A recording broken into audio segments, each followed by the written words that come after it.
Capítulo 3. Apenas unos pocos kilómetros al este del pueblo, sobre la carretera 27, un lujoso automóvil negro corría a gran velocidad. En el asiento posterior, un hombre rechoncho de mediana edad hablaba de negocios con su secretaria.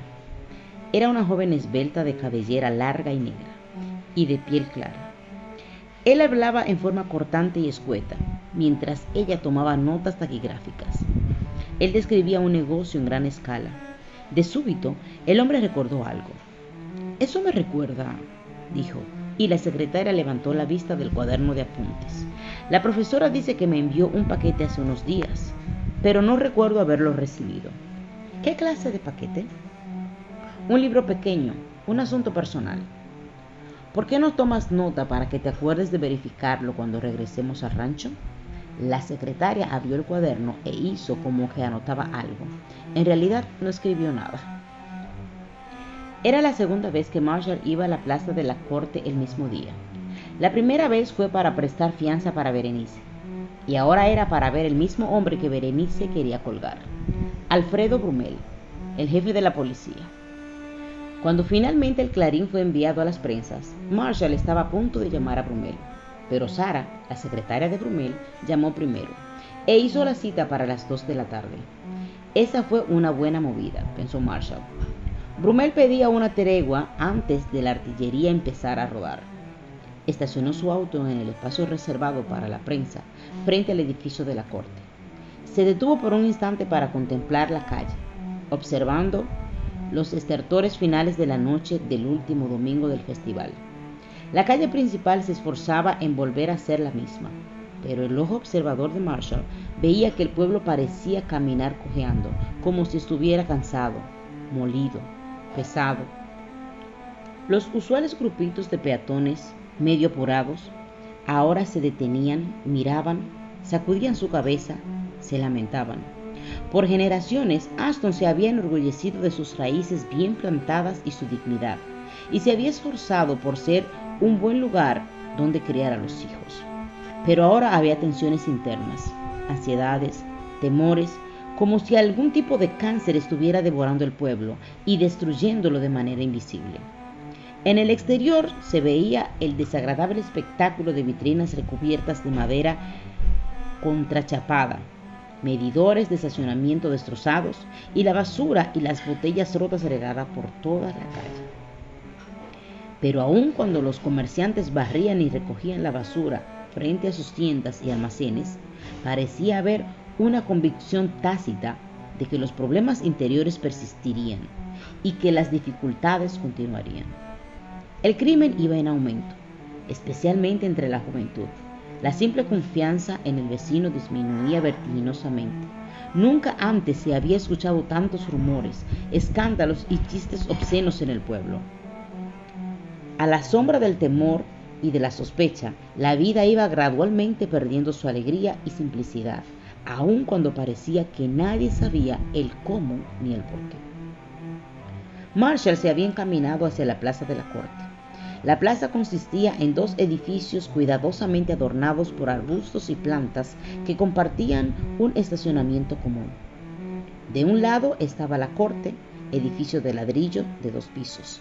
Allí también estaba el departamento de policía y en el sótano se hallaban las celdas. Un autopatrullero estaba en el estacionamiento.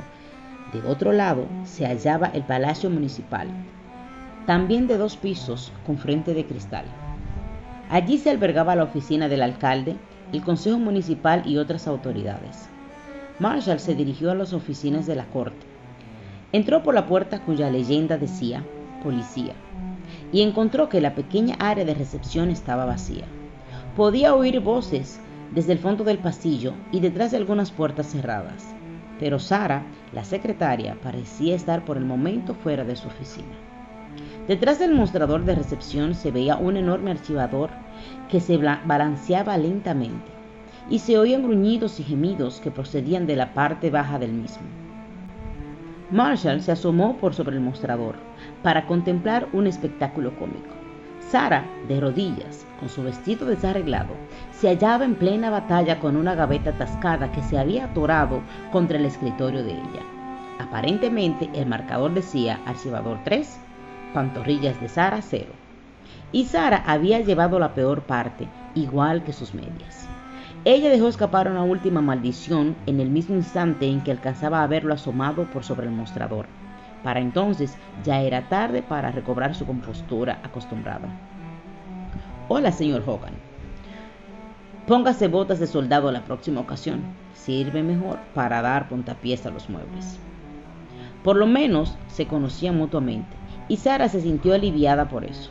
Marshall había estado en su oficina tantas veces que era conocido por la mayoría del personal. Estos, dijo ella con tono de guía de turismo, son los preciosos y célebres archivadores del señor Alfredo Brumel, el jefe de la policía. Él acababa de conseguir nuevos archivadores, flamantes, de modo que a mí me tocó heredar esos. La razón por la cual tenía que ponerlos en mi oficina es algo que jamás podré entender, pero debido a sus órdenes expresas es donde deben quedarse. Son demasiado feos para la oficina de él, pero es que él, usted sabe. Bueno, pues tal vez un tapizado de papeles dejará mejor presentación. Si tenían que trasladarlos a este sitio, por lo menos deberían haber hecho que sonrieran. En ese instante sonó el intercomunicador. Ella oprimió el botón y contestó. Sí, señor. Se escuchó la voz de Brumel. ¿Qué pasa? Mi alarma de seguridad está sonando. Lo lamento. Fui yo. Estaba tratando de cerrar una de las gavetas de sus archivadores. Ya veo. Está bien. A ver si logra arreglar eso. ¿Eh? Marshall Hogan está aquí y quiere verlo. Está bien. Hágalo pasar. Ella levantó la vista a Hogan y sacudió su cabeza de forma patética. ¿Usted tiene una vacante para secretaria? Musitó. Marshall sonrió. Ella explicó. Él ha colocado estos archivadores junto al botón de la alarma silenciosa. Cada vez que abro una de las gavetas, el edificio queda sitiado. Con un ademán de despedida, Marshall se encaminó a la puerta más cercana y entró a la oficina de Brumel. Alfredo Brumel se puso de pie y le extendió la mano, exhibiendo una enorme sonrisa. Vaya, allí está el hombre. ¿Qué tal, Alfredo? Se estrecharon las manos mientras Brumel hacía pasar a Marshall y cerraba la puerta detrás de ellos. Brumel había sido policía de una ciudad grande. Se hallaba en los 30, estaba soltero y tenía un gusto especial por lujos que eran demasiado para su salario de policía. Siempre se presentaba como un tipo agradable, pero Marshall nunca se confió de él. Pensándolo bien, ni siquiera parecía caerle bien. Demasiados dientes mostrados sin ninguna razón. Bien, Brumel continuó. Tome asiento, tome asiento. Empezó a hablar de nuevo incluso antes de que alguno de los dos lograra acomodarse. Parece que cometimos una equivocación cómica este fin de semana. Marshall recordó la vista de su reportera encarcelada junto con prostitutas. Berenice no pasó la noche riéndose y yo he perdido $25. Bueno, dijo Brumel, abriendo el cajón superior de su escritorio. Por eso es que nos hemos reunido, para aclarar las cosas. Tenga. Sacó un cheque y se lo extendió a Marshall. Este es el reembolso del dinero de la fianza y quiero que sepa que Berenice recibirá una disculpa oficial firmada por mí mismo y por esta oficina. Pero, Marshall, por favor, dígame qué fue lo que pasó. Si yo hubiera estado allí presente, habría podido evitar la equivocación. Berenice dice que usted estuvo allí. ¿De veras? ¿Dónde? En realidad, toda la noche estuve yendo y viniendo de la estación, pero no. Ella dijo que lo vio a usted en la feria. Brumel forzó una sonrisa más grande todavía. Bueno, en realidad no sé a quién ella vio en realidad. Pero yo no estuve en la feria anoche. Estuve muy ocupado aquí. Marshall tenía demasiada inercia como para detenerse en ese momento. Ella lo vio a usted precisamente en el sitio y en el momento en que la arrestaron. Brumel se hizo el desentendido. Siga. Dígame qué pasó. Quiero llegar hasta el fondo de este asunto. Marshall detuvo súbitamente su ataque. No supo por qué. Tal vez por cortesía. Tal vez por intimidación. Cualquiera que fuera la razón, empezó a restar importancia a la historia. En forma llana, como si fuera noticia, más o menos en la forma en la que le había escuchado a Berenice, pero dejando fuera los detalles que comprometían a Brumel. Mientras hablaba, sus ojos estudiaban a Brumel, así como la oficina, particularmente los detalles de la decoración y la distribución de muebles. Era algo casi inconsciente. A través de los años había desarrollado un instinto para observar y recoger información sin dejar ver lo que estaba haciendo. Tal vez era debido a que no confiaba en este hombre, pero incluso cuando confiara en él, un periodista siempre es un periodista. Podía deducir que la oficina de Brumel pertenecía a un hombre quisquilloso. Desde el escritorio cuidadosamente brillante y ordenado hasta los lápices en la ranura, cada detalle contribuía a una perfecta agudeza. En la pared, donde estaban los archivadores, se veían nuevos estantes y archivadores de roble pulido, con puertas de cristal y cerrajería de bronce. Subiendo la escala, ¿verdad, Alfredo?, acotó Marshall mirando a los archivadores. ¿Le gustan? Me encanta. ¿Qué son? Un reemplazo muy atractivo para los viejos archivadores. Esto muestra lo que se puede hacer si se ahorran los centavos. Me disgusta tener esos viejos archivadores aquí. Pienso que una oficina debe tener un poco de categoría, ¿verdad? Por supuesto. Hasta tiene su propia copiadora. Así es. Y estantes para libros y espacio para almacenar otras cosas. ¿Y otro teléfono? ¿Teléfono? ¿Qué es ese cordón que sale de la pared? Esa es la cafetera eléctrica. ¿Pero dónde estábamos? A ver, sí. Estábamos hablando de lo que ocurrió a Berenice. Marshall continuó su historia. Era experto en leer páginas al revés. Y mientras continuaba hablando, examinó el calendario del escritorio de Brumel. Los martes por la tarde se notaba claramente debido a que estaban siempre vacíos. Incluso porque ese no era el día libre de Brumel. Un martes sí tenía una cita. Reverendo Oliver Young, a las 2 de la tarde. Veo que va a visitar a mi pastor mañana, dijo como descuidadamente. De inmediato pudo decir que se había sobrepasado. Brumel se quedó sorprendido e irritado al mismo tiempo. Brumel forzó otra sonrisa y dijo, sí, Oliver Young es un pastor, ¿verdad? ¿Lo conoce? Bueno, no realmente. Nos hemos visto ocasionalmente en asuntos profesionales, me parece. Pero, ¿no asiste usted a la otra iglesia, la pequeña? Sí, la de la comunidad de Ashton. Pero cuénteme el resto de la historia. Marshall quedó impresionado por la facilidad con que este hombre se dejaba confundir, pero no quiso presionar más la cuestión. No todavía, por lo menos. En lugar de eso, volvió al relato en el punto en donde lo había dejado y continuó hasta terminarlo, incluyendo el enfado de Berenice. Notó que Brumel había encontrado importantes papeles en los cuales fijar la vista, papeles que cubrieron todo el calendario del escritorio.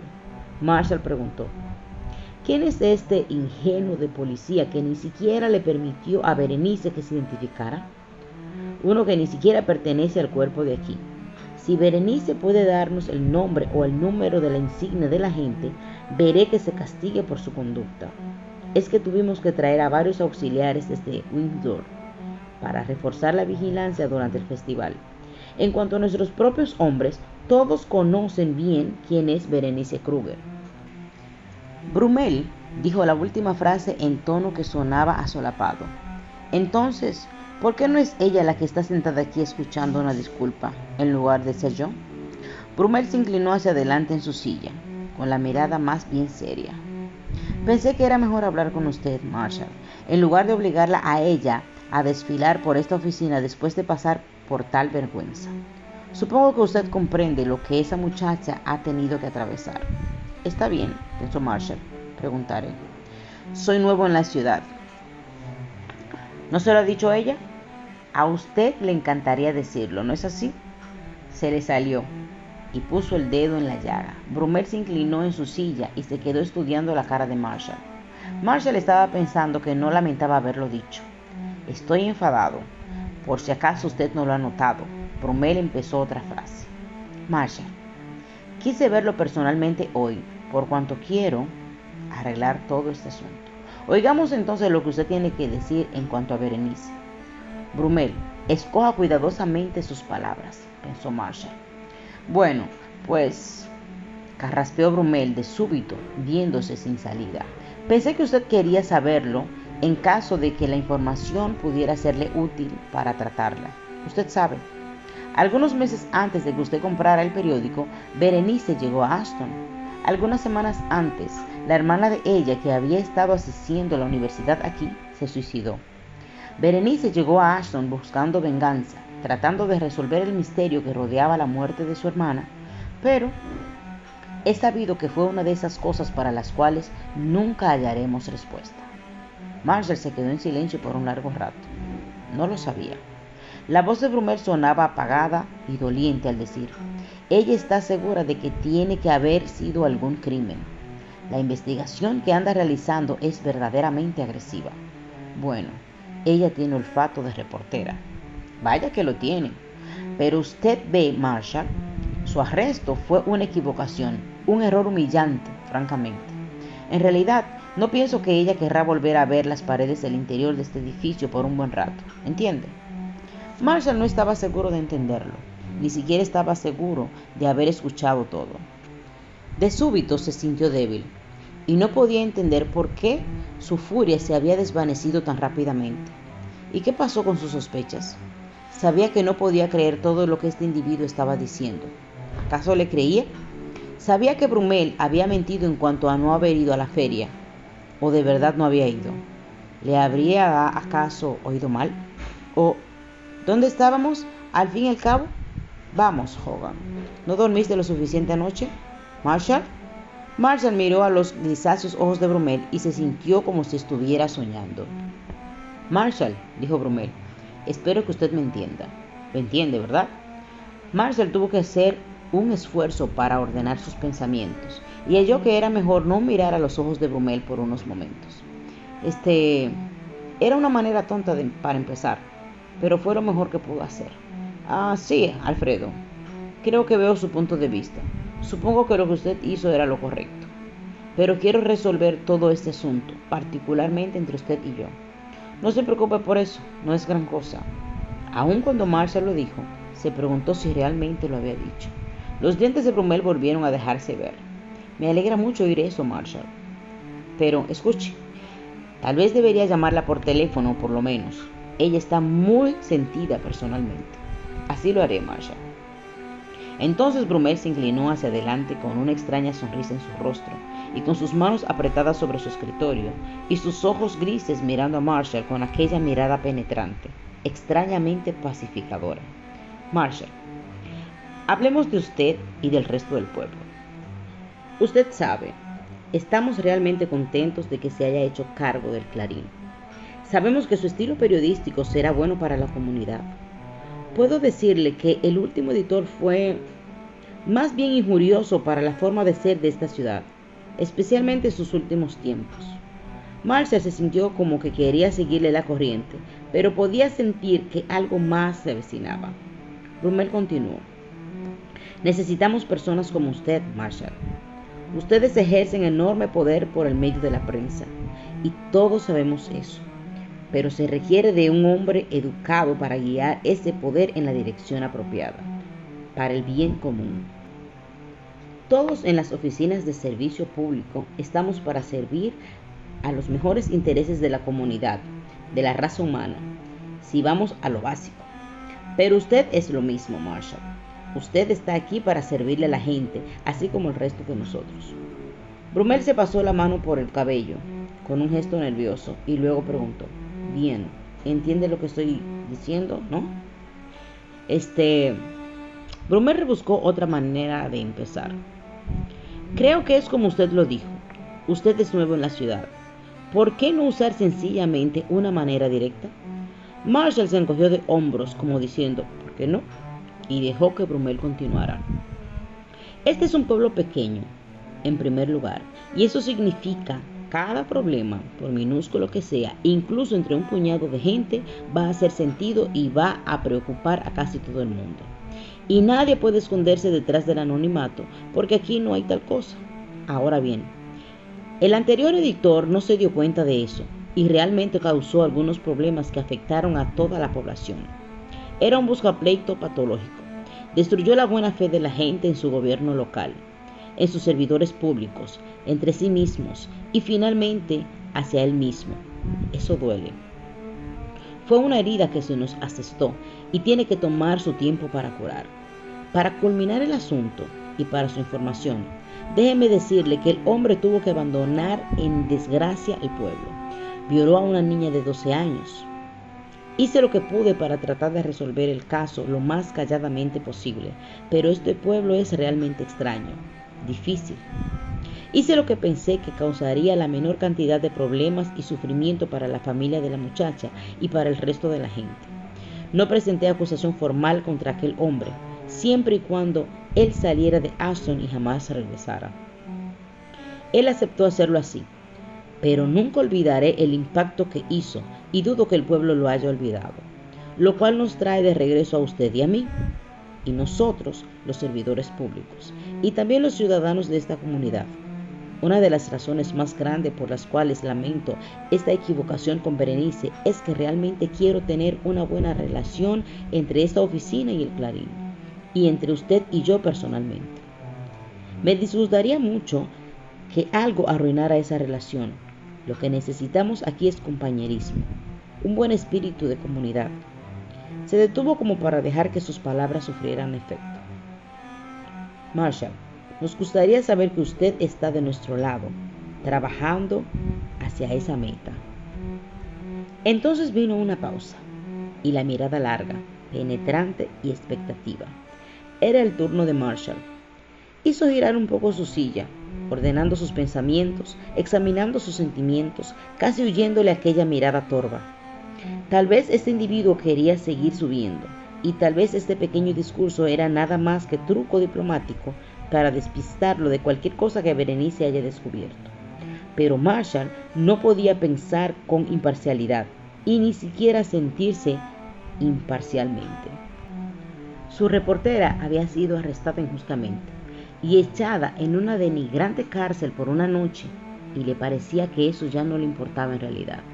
Este jefe de policía que mostraba los dientes con su sonrisa estaba diciendo que ella era una mentirosa, y Marshall estaba empezando a creerlo.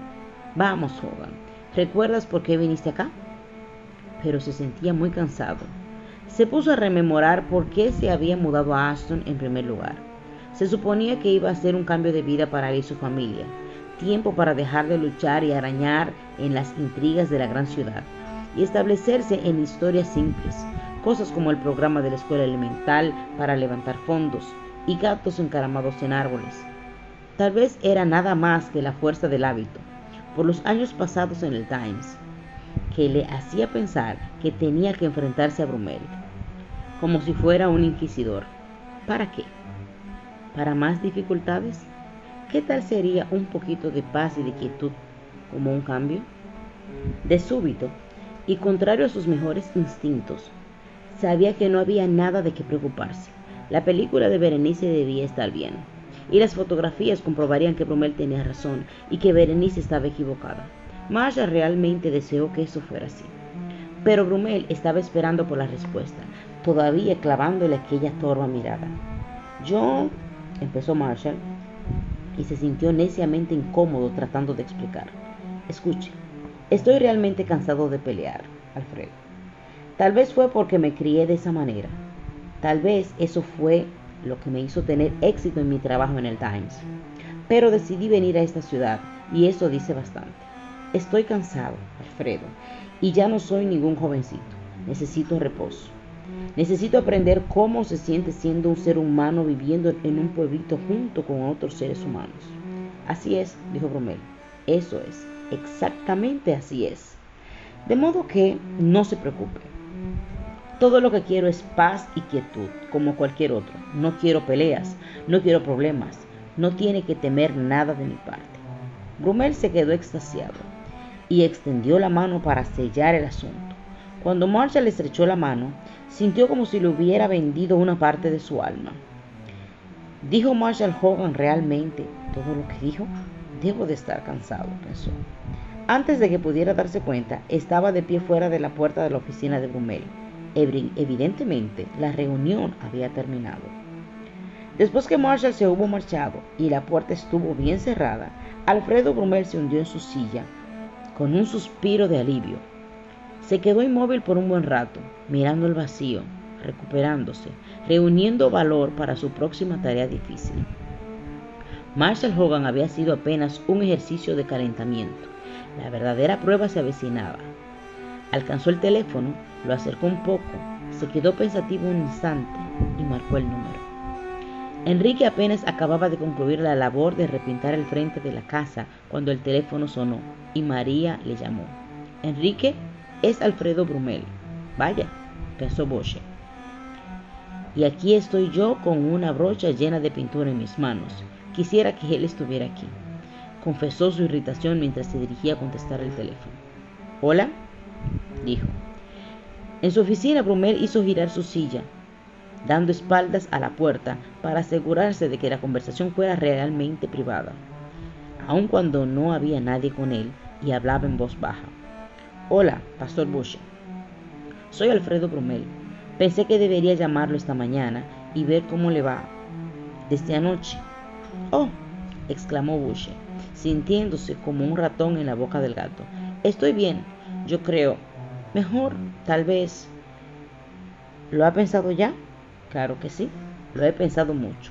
He orado sobre el asunto y he vuelto a buscar en las escrituras con respecto a ciertas preguntas. Suena como que usted no ha cambiado de parecer». «Así es. Si la palabra de Dios cambiara, entonces yo también cambiaría. Pero creo que el Señor no quiere que me eche para atrás de lo que Él dice. Y usted comprende dónde me pone eso a mí». «Pastor Bush, usted sabe que habrá una reunión congregacional el viernes que viene». «Sí, lo sé». «Pastor, en realidad yo quiero ayudarlo. No quiero ver que usted se destruya a sí mismo. Usted se ha portado bien con la iglesia. Pienso que... Pero, ¿qué puedo decir? La división, los pleitos, todo eso está destruyendo la iglesia». «¿Quién está peleando?» «Oh, vamos. A propósito, ¿quién fue el que llamó a la reunión congregacional en primer lugar?» «Usted». «Turner Mayer». No me cabe la menor duda de que Louis Stanley anda todavía por allí haciendo de las suyas, tanto como aquel que pintó el letrero SOS en el frente de mi casa. Simplemente nos preocupa, eso es todo. Usted está luchando contra lo que es mejor para la iglesia». «Eso es curioso. Pensé que estaba luchando contra usted». ¿Me oyó lo que le dije? Dije que alguien pintó una leyenda soez en el frente de mi casa». «¿Qué? ¿Qué pintaron?» Enrique se lo dijo todo. Brumel dejó escapar un gruñido. «Pastor, eso es terrible». «Claro que lo es. Póngase usted en mi lugar». «Pastor, si yo estuviera en su lugar, reconsideraría el asunto. ¿No puede ver lo que está sucediendo? Los rumores corren, y usted está ganándose la enemistad de todo el pueblo. Eso también quiere decir que el pueblo entero va a estar contra la iglesia antes de lo que nos imaginamos, y nosotros tenemos que sobrevivir en esta ciudad. Pastor Bush, nosotros estamos para servir a la gente, para procurar ayudarles, no para meter una cuña entre nosotros mismos y la comunidad. Yo predico el Evangelio de Jesucristo, y hay muchos que lo aprecian. ¿De qué cuña me está hablando?» Brumel estaba poniéndose impaciente. «Bush, aprenda la lección de lo que le pasó al pastor anterior. Él cometió el mismo error. Fíjese lo que le pasó. Ya aprendí de él. Aprendí que todo lo que hay que hacer es darse por vencido, empacar las maletas, sepultar la verdad en una gaveta en alguna parte, de modo que no se ofenda a nadie. Luego me irá bien, todo el mundo me verá con buenos ojos, y todos seremos nuevamente una familia feliz». Al parecer, Jesús estaba equivocado. Él podía haber tenido un montón de amigos simplemente andando con cuidado y usando la diplomacia y la política. «Pero usted está buscando que lo crucifiquen». «Lo que yo estoy buscando es salvar almas. Quiero despertar convicción en los pecadores. Quiero ayudar a los nuevos creyentes a que crezcan en la fe. Si no lo hago, tendré más que temer que lo que temen usted y el resto de la junta». «Yo no llamaría a eso amor, pastor. Yo los quiero mucho y también lo aprecio mucho a usted, Alfredo. Por eso es que les doy su medicina, y eso va especialmente para Luis». Brumel sacó a relucir su alma especial. «Pastor, ¿está considerando usted que él puede demandarlo?» Hubo un silencio en el otro extremo de la línea. Finalmente Boucher respondió: no. Él puede demandarlo por daños y perjuicios, por calumnia, difamación de carácter, angustia mental y quién sabe por cuántas cosas más. Enrique suspiró hondo y pidió a Dios paciencia y sabiduría. ¿Ve usted el problema?, dijo finalmente. Mucha gente no sabe o no quiere saber la verdad. Al no tomar partido por nada, caemos por cualquier cosa y ahora las personas como Luis se meten en una zona llena de sombras, donde pueden causar daño a sus propias familias, empiezan sus propios chismes, arruinan su reputación, sufren en su propio pecado y luego buscan a quién echarle la culpa. ¿Quién está haciendo qué a quién? Brummel se limitó a lanzar un suspiro. Hablaremos sobre eso el viernes por la noche. Usted sí estará allí, ¿verdad? Sí, allí estaré.